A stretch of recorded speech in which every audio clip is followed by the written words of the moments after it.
Welcome back with name. Today we will show to you our new quick extension CloudZoom that's inside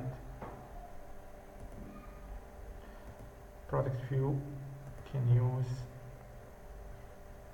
with easy way. You can go to configuration and change to default zoom or use CloudZoom as you want.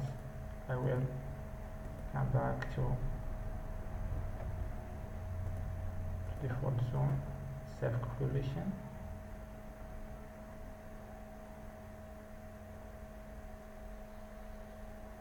and after that I will refresh the page.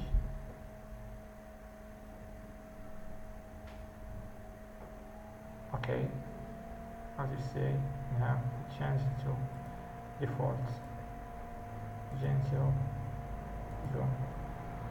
You can download for free inside our site store.com.